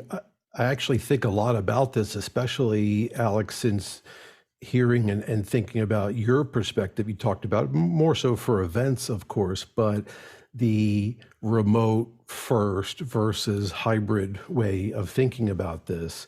And so if anyone didn't catch it, hopefully you guys can see my screen right now. I took a couple of screen grabs. This is, and you guys can see my screen, by the way. Yeah. So this is what they showed as this kind of water cooler idea of running into people. And they really mentioned, again, this point of this bridging that gap. But to me, what sticks out very noticeably is you have this, on the left, you have this one group of folks who are on site, on premise.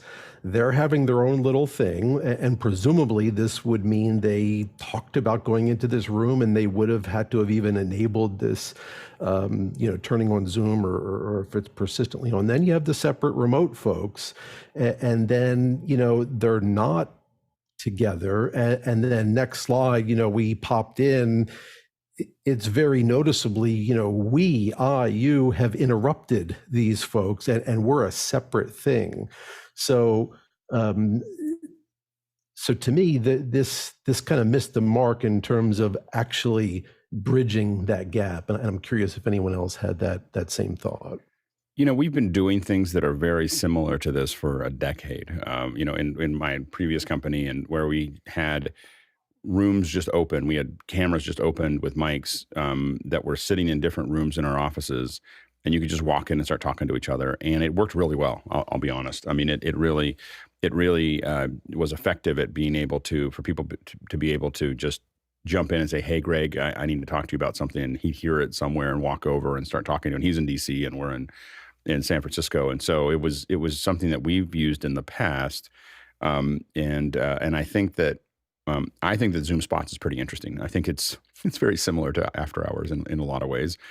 Probably not with enough features for us to use it for After Hours, but I think that kind of serendipitous, being able to just jump into a thing that people say, "Oh, it's opened," and you can just walk in and talk as if you were walking into an open office, I think solves a bunch of potential issues.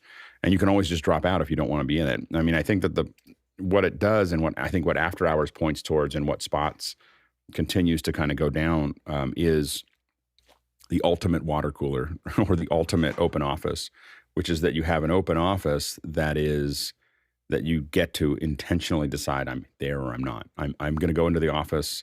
I can listen to people and not show myself and not talk. I can talk. I can not be there. The problem with open offices in the physical world is that you don't get to do all those things. You don't get to have a lot of choice. You only get to be there. Go ahead, Courtney. Yeah, you don't have the cloak of invisibility to use. Oh, man. I don't. So I've worked, as a contractor, I've worked in a lot of companies with open offices, and after a day or two of it, I'm like, I don't know how people could live this way. Like, it is the most insanity driving process. Like, I just find it to be just unmanageable. I would never work in that environment. I didn't see the demo, but is this more like breakout rooms with visuals, so that you actually can visualize you can see all the people live that are in each breakout room as you scroll down the right-hand side there? Yeah. Is that kind of how it works? Yeah, pretty much. Yeah, go ahead, Jeff. Yeah, and this, for anyone who didn't see it or missed this segment, I mean, this is not about, at least as they explained it, this is not about the rooms or meetings or anything else. This particular thing is meant to do that kind of serendipitous water cooler running into you. So in other words, you're working, maybe you're on camera all day in work mode, but now you want to take a break for what would have been you strolling down the hall to go get your coffee and running into Courtney.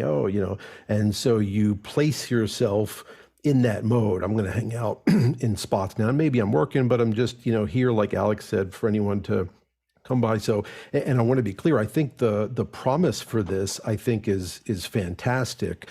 The only thing that seemed odd, the way they presented it, was what I still perceived as a disconnect. And by the way, I may be tainted. I worked for a couple of years in an environment where I was in the office like 3 days a week and remote 2 days a week. And anytime I was in a meeting, and especially if I was the only one remote, it was very clear I was a second-class citizen in that meeting.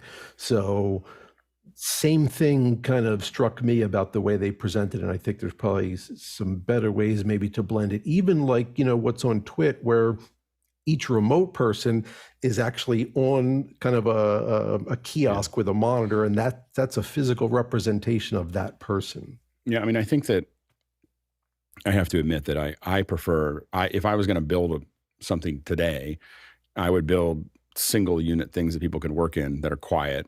Like, I would just build these little pods, that are quiet, that you can jump into shoulder up and everyone's on the same. I wouldn't put 3 people in a room to have a discussion with people online, just because my experience is the same as yours. You just kind of, most of the time, the conference rooms are so bad that you can't understand what people are saying. And so that's a big challenge that they have to solve. Go ahead, Peter. Would you call those little rooms offices? I would. Well, the thing is that, I mean, full circle. I can tell you that there's companies that have had offices and then moved to open office, and the jockeying for position within the teams to hang on to stay in the old buildings and the offices is incredible. Nobody wants to go to the new one. I've watched a major government client, very proud of themselves, went to the all open office right before. Oh yeah, what a disaster! And then it was an absolute disaster. But the other point I would make is, I mean, you need to have some self-discipline with this kind of work ethic, because I used to I had office hours where I was on camera for that period of time. And if somebody wanted to come in and to Right. my meeting and do it, That's how this all got started. and then I would shut it, and then I would shut it down and say, I'm Right. going to actually do real work now. That's how this whole program that we have here started. Is I was like, I'll hold office hours and then I'll go to work, and now it's become a much bigger thing. But I do think that it'll be interesting to see. I do think Zoom spots is a pretty interesting thing especially when people are in single cameras. I think it'll work better. But I think that even if it's in spots where you have Zoom rooms, I do think there's some interesting possibilities there. Next question. Doug Carmichael writes, what niche do you think Zoom's intelligent director and studio features will occupy versus small professional operators like a lot of us? I think that these are really built. I mean, if I remember correctly, this is really more of a conference room solution that was shown during our after hours discussion. Was some people who had the cameras that were being shown there were not that impressed with them. The biggest problem with a lot of the intelligent director stuff is the mics, knowing where someone's actually talking. And that's the thing that is, if you have mics in the center of the room, it's really difficult to make that happen. We had it working years ago in our office, but we gave everybody a mic. We stuck a mic in their pocket. Like, here's a mic. And then we just looked at which mic was opened, which mic was getting the loudest, and we just switched the camera to that person. And that worked great. But when you start playing around with all this extra tech and, again, bad conference rooms, I think that the biggest market I think we're going to see blowing up is the redesign, the rebuilding of conference rooms for virtual participants is going to be a big market. And it's $1 billion opportunity because they all have to be rebuilt. Like, they were all built badly. And, they're built to look nice and for people to sit in them, but they weren't built for virtual participants. And they all have to be torn apart and put back together. And over the next 10 years, you'll see billions of dollars spent tearing apart conference rooms and rebuilding them so that they sound better. They work for virtual events because a third to a half of the workers are going to be not in the office. Next question. Andy Kokendorfer in Vera, Florida. Thoughts about Zoom Intelligent Director? Might we see this tech come to PTZ cameras for staged event facial tracking? Yeah, I think it's still a new technology. I don't think it's mature yet, but at least from the folks in after hours that we were watching with, it said it works about half the time. so I think that with PTZs, and I think especially with a host of little PTZs that can actually cut around and so on and so forth, you could build something pretty interesting as small ones, medium-sized ones, et cetera. I think that people do have to really think about how to make it a great experience. I think a lot of people want to have one PTZ in the center of the room and have it all work for everybody.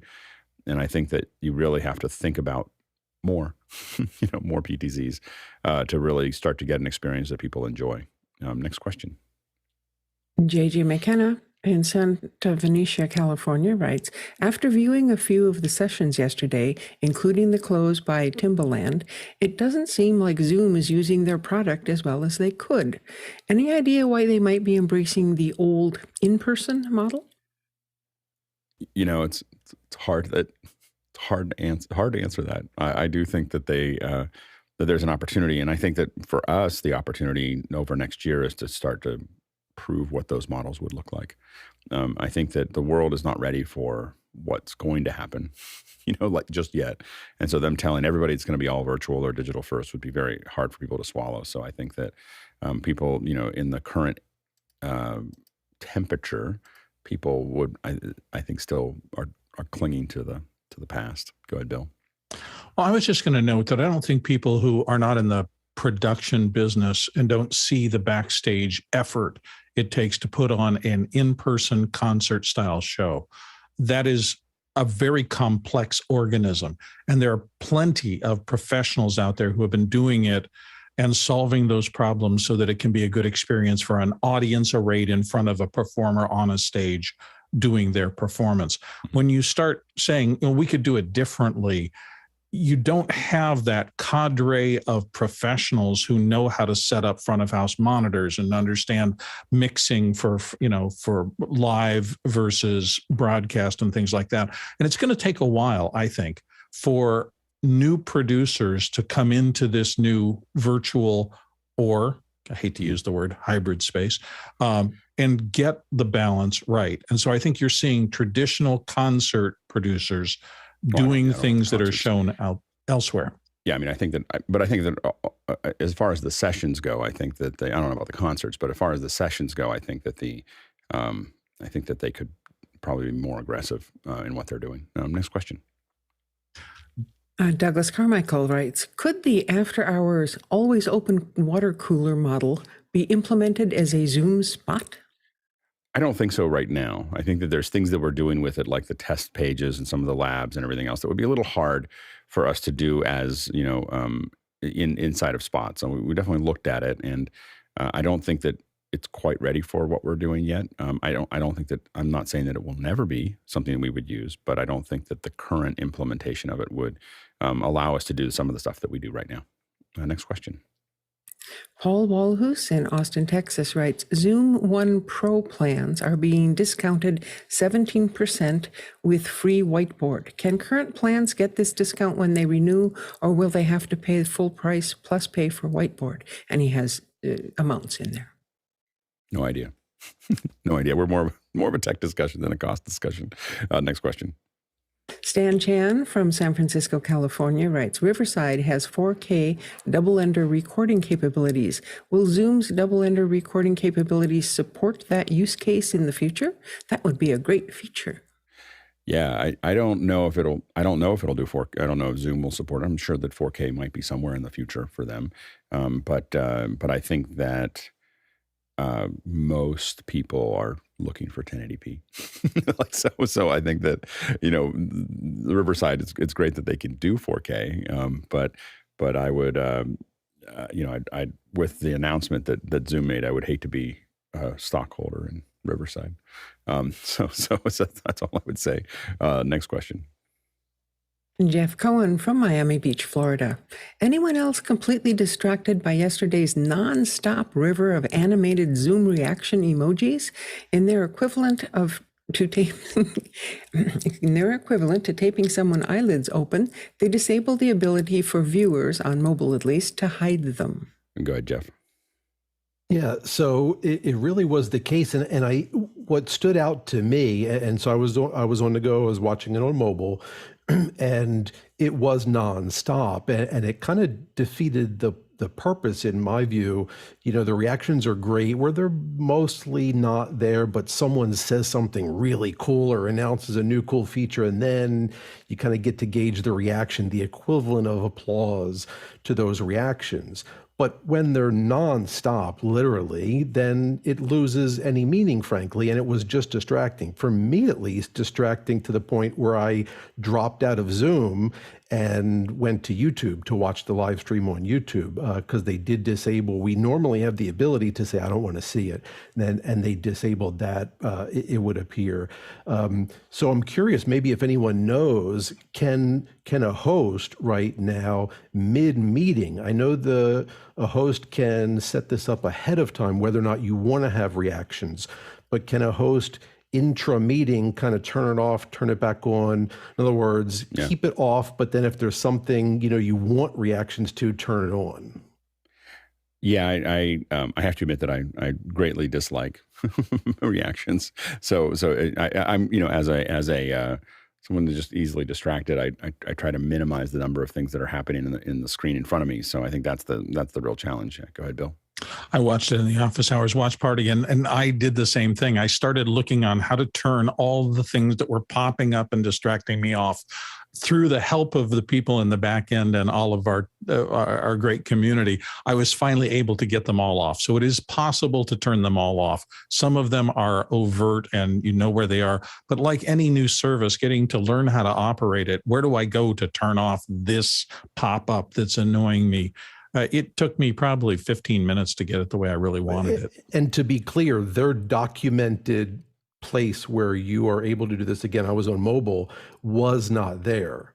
So yeah, well, I on mobile managed to get them all off. So there was a place, but the last thing that I got off, I remember it took somebody pinging me in my ear and saying, I finally found it. You go here and you click on that thing that's unintuitive, and then you go down to this menu and you turn it off. It was not easy. And I think that the reaction to emojis and so on and so forth are probably pretty much the same as you have with everything else. Is a third of the folks can't stand them, a third of the folks love them, and a third of the folks don't really care. Like that. That's probably how it all works out. Next question. Douglas Carmichael writes, with Zoom Studio et al. Taking over the low end, what paths will there be for entry-level talent wanting to enter our industry? A major truck operator has an apprentice program, but they require some level of broadcast experiences to enter it. Well, it is finding places to do that. You still, a lot of it can be implementing those things for other folks. I mean, just because they have, we used to joke that, Google always apologized to us when we were doing Hangouts, and they'd go, well, we're bringing out Hangouts on the air so anybody can do it. And we're really sorry that you built up a business around this, but we're going to make it more available to everybody else. And my business just kept on getting busier and busier and busier until they shut, G Plus down directly. And even then, after that, for another year, it was still just getting busier, because just because someone has the tools doesn't mean they understand the logistics of running an event. There is a ton of how to prepare your speakers, and how to make sure that they have good audio and video, and how do you prep them. It's not just a matter of having the tools that are available to do it. It's like just having a pencil. I mean, everybody's got a pencil, but there's some people that are better with a pencil than others. Go ahead, Courtney. Yeah, it has the broadcast situation has changed, but there still are broadcast channels out there, local channels, and a good path to get into the industry and to get that experience is find a local broadcaster, especially if there's an educational broadcaster or, a local PBS radio station or educational television station. Volunteer for work there. And you can get your foot in the door. That's one way I started in the business many, many years ago, and they're still around.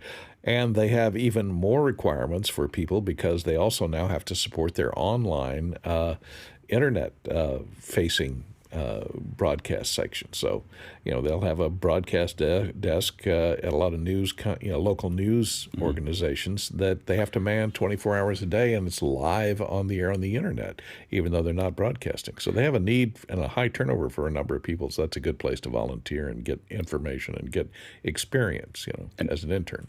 And for more online events, you're probably going to find that more and more look more of these look like what we're doing in office hours in 2.5 than not, for the online events. And so volunteering for what we're doing right now is a pretty good way to get to know people and get to think about that thing, because there are more than a few people that are modeling what they're thinking about around what we're figuring out. So, and I think we'll do a lot more of it over next year. But getting on to any teams that you can do to, it's not about learning how to do something once. Like when I'm looking for someone to work for me, I want to know that they did it 50 to 100 times. Like it's not, or at least like that's entry level, and most people I hire have done whatever I'm asking them to do 1,000 times, and so you gotta, if you have time, you want to put the time into the things that you need to do that. That's the mistake that people make, is they're trying to find the right thing, or how do they do it quickly, rather than spending today doing what needs to get done to keep on driving through that process. Next question. Peter Sargent from Round Rock, Texas says, thoughts on the keying of the virtual backgrounds in Zoomtopia? And go ahead, Mitchell. People using virtual backgrounds is the business equivalent of being caught with a clip-on tie. It's generally not very believable, and it's distracting. It's distracting from what you're talking, because all the weird jello head effect that you get and all the other things. And I don't know if that's what Peter, wondering. I don't know if that's what Peter's talking about. Peter, I think that he's talking about the presenters. At the show. Yeah. That particularly came to light when I was watching the technical presentations, specifically Teams integration with Zoom, or Zoom integration with Teams. Oh, so not the potentially virtual backgrounds in the keynote. You're talking about sessions. So then I would. They were. If you watch them, they were. I think the word I would use would be abysmal. I don't understand. I don't understand it. I get that. I mean, for what they do for a living, you'd think they'd know how to do this. I don't have any words for it. Like I do believe that there's something cultural about trying to be like the average person using Zoom. But it's just a really, I can't watch a presenter. The only time I ever see presenters with a virtual background or when I'm in a conference with them, like I'm in a speaking thing and I have to speak with them, is the only time I ever see virtual backgrounds, because if I go to an event that has a virtual background, I just leave.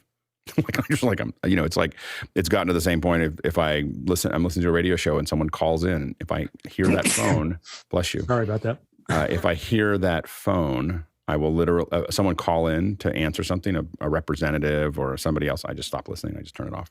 Like I'm not like I've had enough. Like we have the technology to not live that way, and I won't. Like there's no information that you have that I am so desperate for that I'll watch a virtual background to hear it. Go ahead, Mitchell. Even if it was a perfect virtual background, let's say the best key, the best background, it still distracts you because you're thinking to yourself, is that real? Is that not? Well, if it's a perfect one, do they one, really live on the beach in Waikiki? Well, what's going on here? One of the keys is not to be outrageous about it. Like, so that's when the virtual background, what really makes a virtual background work if you're going to use one is hair detail. Like hair detail makes a big difference in like just all the little bits of hair and everything else that are there. And that's number one. And number two is matching, the focal length and the camera height so that the image behind you is driven. If I'm using a background, and I've done a lot of virtual backgrounds, I'm going to use the same camera with the same focal length that I'm going to use for the person. I'm going to go somewhere and shoot that background at the same height, same rotation, everything. And then I'm going to bring it back in and put it behind them. I'm not going to put them on the beach. I'm not going to put them in some grand whatever. I'm going to put them in somewhere that you believe that they are where they are. The vanishing points match, the hair details there, and you can absolutely do that. I mean, if you go back, I don't think we were recording the one I had that, but I think on most days in the early days of office hours, my key worked pretty well. Like my key worked pretty well over a virtual background, but that was my living room. like the virtual background was my living room. It wasn't some grand whatever. It was just another room in the house. It just let me, because I have windows behind me here. So that's why I did it. And I think that you can make it work. It's just that it's what I found was it's just a lot of effort.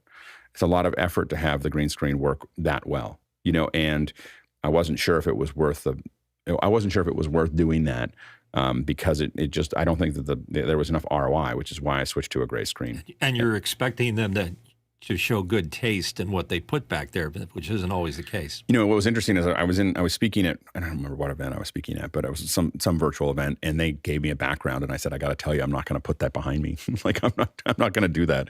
And but what I did do is I took the graphic that was like at an angle out of their graphic. So I wanted to be, a good citizen. Like they want branding and they want that working. And I keyed that over my video, down the corner of my video, and they saw it and they go, oh, that looks actually a lot nicer than what we were doing.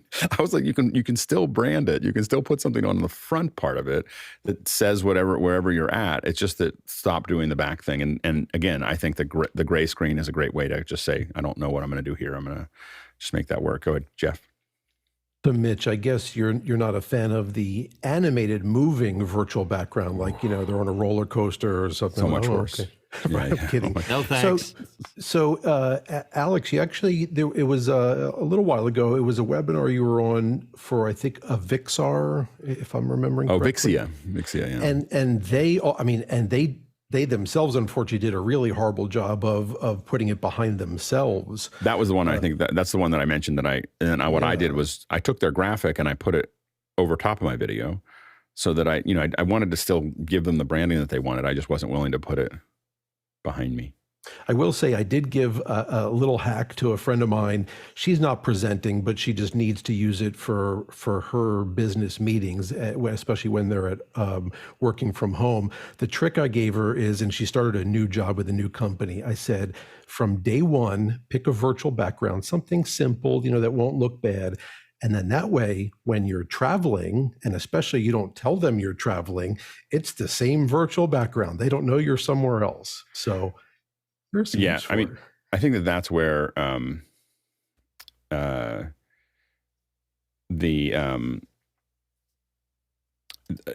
I think that that's where, people want to be able to use virtual backgrounds. It's just the virtual background quality is just not there yet. That's the issue. And people's use of it is really distracting. Go ahead, Peter. Well, I was going to go back to what you're saying. I mean, I like the gray background. Certainly I've used it here, but here is what's ruined me for watching virtual backgrounds, to be honest. I mean, because we've gotten so good at playing that game and keying things out.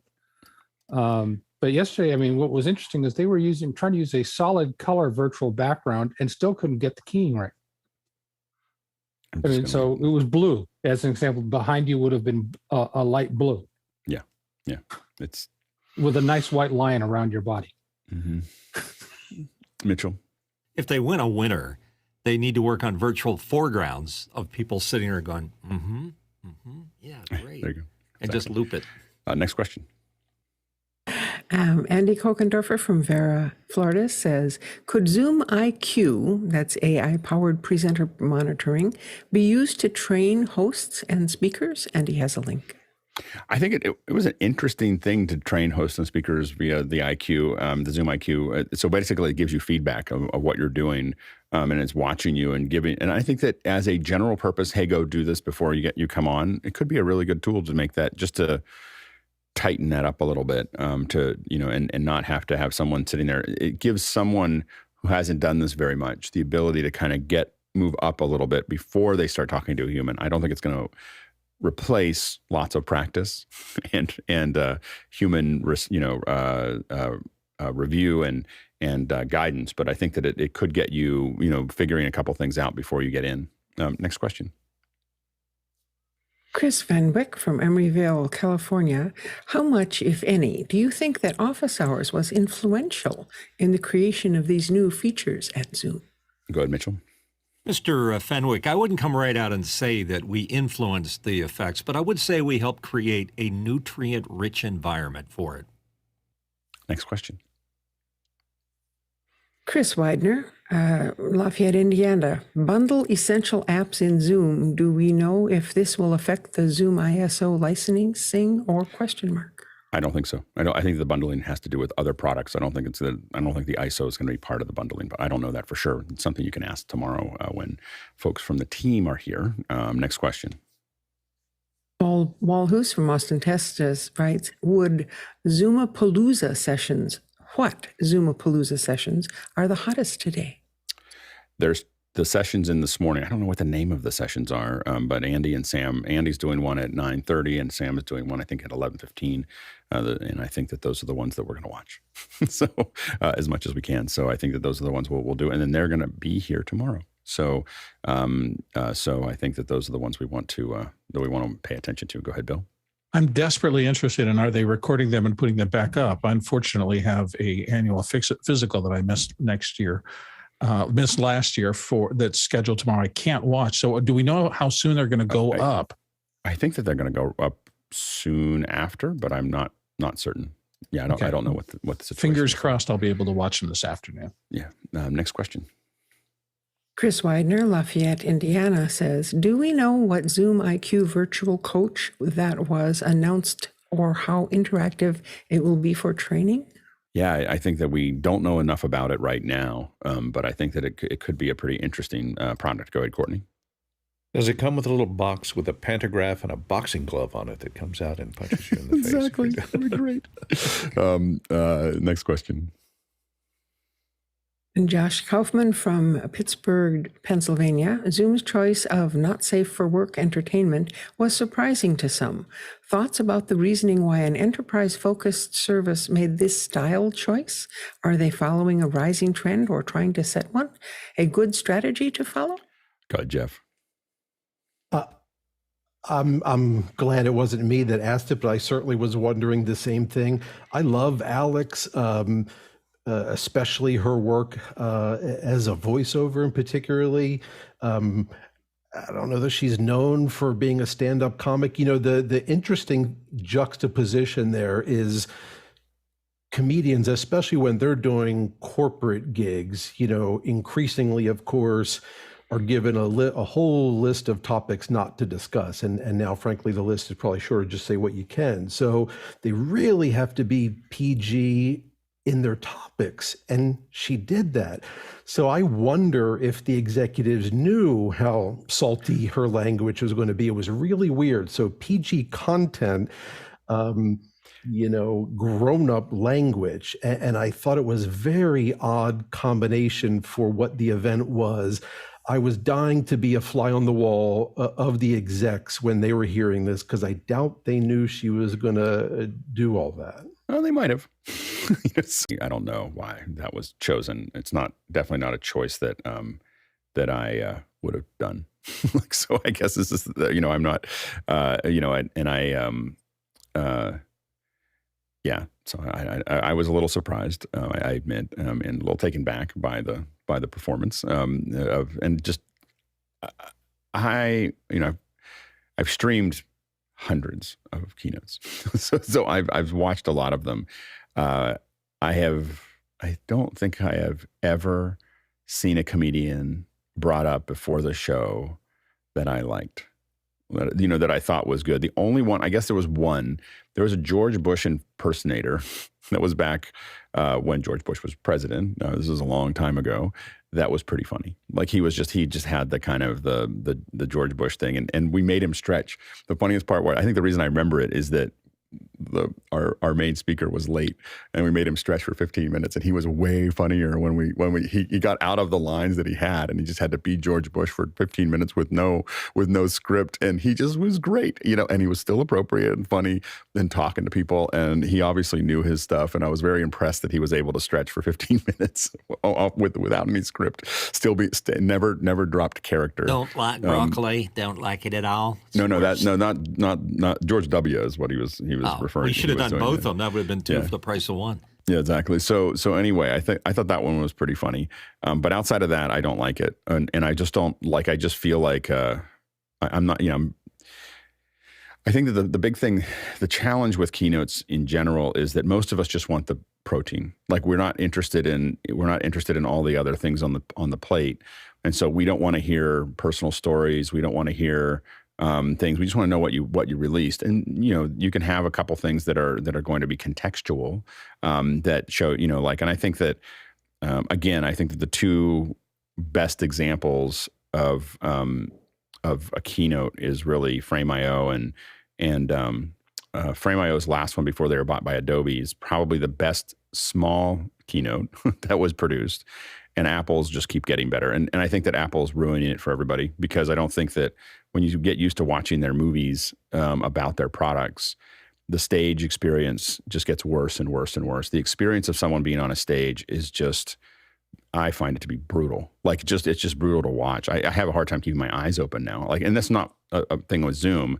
It's with Samsung. It's with Google. With everything they're talking. It's the data. The content density is so low on a stage just because that's the requirement of being on a stage. And I was thinking about it recently, and I just realized that the only person that was ever really, the only two people that were ever really good at doing keynotes is Steve Jobs and Mark Benioff after Tony Robbins. so Mark Benioff before Tony Robbins, not so much. After Tony Robbins, better than Steve Jobs, in my opinion, like his ability to command that. But it is an incredible amount of work to be that good at it. And I don't think most companies put the time in to be that good. And if they're not going to put the time in, and I'm saying, at the beginning, almost full time for a little while to get that good. And then after that, like 3 to 5 hours a week forever, to be as good as what it takes to do something, operate at that level. And if you're not going to operate at that level, I think they just need to give up. I think they just need to and I think that more and more companies need to just stop doing stage presentations because they're not watchable. Go ahead, Jeff. And to extend that, I don't know if anyone else did. Overall, I really found myself at the beginning looking at my watch. I mean, it started late. Then we had, the opening host, and then we had the CEO who's great, but clearly delivering a marketing team revised version of their origin story, which really, frankly, went on. So in other words, I mean, we were over half an hour to 40 minutes in before we got to that protein. And I was really, looking for the move on button. And, Apple had this problem for a long time. They would sit there and talk about their financials. They would talk about, there's all these stuff that Apple would open up their presentations for. And all of us were like, oh my gosh, like just get to the, like, are we getting a new iPhone or not? Oh yeah, we are, because we knew that it was coming.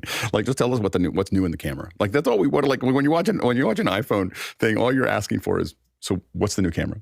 And so I think that it's a challenge for everybody. And I think that our industry is going to, I think that we're probably I'll say conservatively 10 years out, but maybe 5 years out to where keynotes on stages are not something people do. It's been over the last 3 or 4 months that I've really gotten how, you watch, and you're watching Apple just do movies, and they literally come out and just say, I was talking to someone that was at the Apple when I wasn't there. And they said, someone comes out and says, hey, we're really glad to have you here. Here's our movie. like we're going to hand you the movie. Go ahead, Mitchell.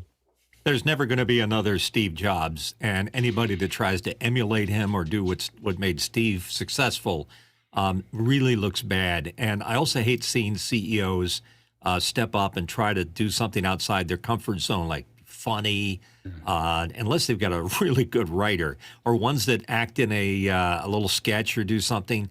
It's so absurd, and the fact that the CEOs taking themselves so seriously, it just really undermines their credibility. And even for sessions, I mean, WWDC moved from everyone doing live sessions to recorded sessions. I'd be blown away if they ever go back to live.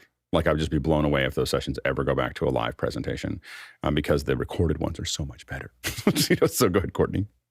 Yeah, I think Alex will agree with me on this. Don McMillan should host your next corporate event, because he produced something called Life After Death by PowerPoint, and his whole comedy routine is around PowerPoint, and it is hilarious. Search for it on YouTube. It is hilarious. He would be great. Okay, I watched a lot of Don McMillan. I've been trying to find a way to get in contact with him so he can come on on office hours for a second hour, because it's just, he's a genius. Yeah, Don McMillan is amazing. Next question. Jesse Mills from the San Francisco Bay Area writes, did I miss any news on third-party control of Zoom rooms? Still dreaming. Not that I know of. Next question. Douglas Carmichael, how do you think the avatars feature is tracking the user's movement to manipulate the avatar? Would there be any off-Zoom applications that could achieve the same effect? Go ahead, Jeff. Yeah, I mean, there's lots of folks doing that now. On Apple, we have mimojis that do the same thing. It can be more accurate on mobile because they also have the depth data. But any of these now, I mean, we're already looking into a camera, so they're just mapping the movement of the real you and mapping that to the avatar. What I'm amazed by, and I think that this is just such a I really was thinking about it yesterday, is how hard it is to make those memojis or avatars look good. And Apple somehow just nailed it. like they nailed it. When you turn it on, you're like a better version of, a cooler version of yourself, than you are. And I'm sure that it took a lot of work, because I look at everybody else's avatars and I'm like, ooh, I don't ever want to look like that. Like I've had that experience with everything other than Apple's, and I think that it's, and I think it would be a great second hour, even if we don't have anybody to talk about it, to like break down, like, what is it about those emojis that look so much better than everybody else's? And I can't quite put my finger on what it is, but there's something that they're doing in the geometry of it that just feels, truly cartoonish, and playful and fun in a way that I just don't see anybody else doing at the same level. Yeah, go ahead, Lois. So I'm wondering if someday, we can get all the panel in their own personal avatars on screen for, I don't know, a group shot. Yeah, exactly. Next question. Okay, Douglas Carmichael writes, could anyone identify the music track that was playing at the keynote opening? No idea. Next question. Josh Kaufman from Pittsburgh, Pennsylvania. Zoom announced highlights feature of watching only the best part of a Zoom recording. I did not find it working on yesterday's content. Thoughts about its potential? Yeah, I don't know much about it. Go, Bill. Scares me to death because I feel like I would give a presentation and there would be no highlights. I'd be like, hi, everybody. Welcome to office hours. Hi. Thank you for watching. Thank you for watching. Yeah, exactly. Thanks to our producers. Thanks to our, yeah, exactly. That'd be harsh. And that's our show. Yeah, exactly. There's the angry, anyway, the angry Zoom bot. It's just like, we're going to cut all no this to stuff you. out. Yeah, exactly. Go ahead, Lois. So for those of us who aren't really familiar with what it is, what is this highlights feature? I don't know. I think I missed the bubble there. Go ahead, Jeff. Yeah, I may be confusing this with another feature because I didn't catch the video part, but the highlights and Teams, Microsoft Teams does this, but in other words, instead of a person at the end, you end up with text, not just a transcript, but literally it's supposed to be able to intelligently extract kind of follow-up to-do items, action items from it. So it's not just, capturing the text, but making some kind of summary and actionable data from that. It'll be interesting to see. Next question. Douglas Carmichael, would there be any app that could provide avatar-like features and be able to connect via NDI/Syphon to mimoLive? So you can actually, you can get, and I was going to try to show it, but I'm just not quite set up yet. You can get the memoji to show up on your phone and get it to go out of the HDMI output. So if you wanted to really do memojis through that, you probably could find a way to do that. I just don't have it set up to do that, but it's but there was someone on TikTok that was using an emoji. This is like 2 years ago. It was using an emoji head, and they would impersonate things and everything else. And I thought it was really fun, so I tried to figure out how to do it. You can do it. It's a little funky. Like I think that I'm kind of surprised that Apple doesn't just give us a memoji app. Like that just opens up and it's just a memoji and it just pushes video out. Here's the video out of that memoji, but they don't have a way to make that work. So, but it could be fun. I've often thought it would be, there's applications for that. I think would be a lot of fun. All right. Well, it's a good conversation.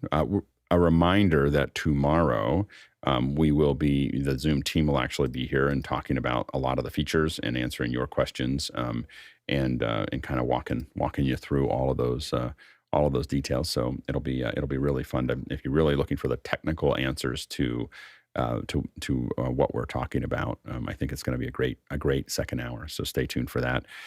We traveled 55,000 miles, 89,000 kilometers. So it was a good day. Covered a lot of ground there. Thanks so much to our producers for all the great questions, driving the conversation forward. And thanks to our panelists. So can't do this without you. And thanks to the great team on the back end that are figuring out how to do this, and we're slowly moving forward to 2.5. A lot of things have been kind of put into place, and so we're excited to see how we're doing. We'll talk a little bit on Friday. We made the move, and we'll talk about that. And finally, the after-hours watch party that you're looking for is the breakout room Emerging Verticals Keynote, 9:30 to 10:30. That's going to be our watching Andy. I think Andy's going to be showing us some new stuff and talking about some of the stuff we've already seen in more detail. So stay tuned for that. All right, let's jump into after hours.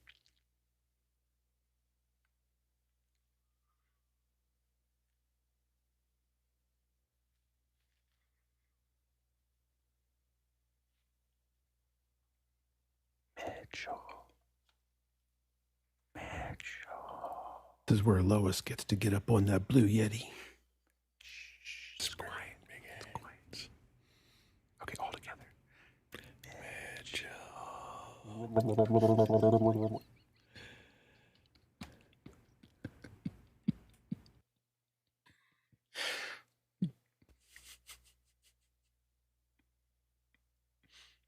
I'm back. Just when you thought it was safe to sign off. Yeah, just going to say that, Courtney. Time to start the show. Yep, exactly. Thank you, Mitch. See ya. Bye, Hashid. Everybody's going away. I'll see you next time. Have a great day. You too.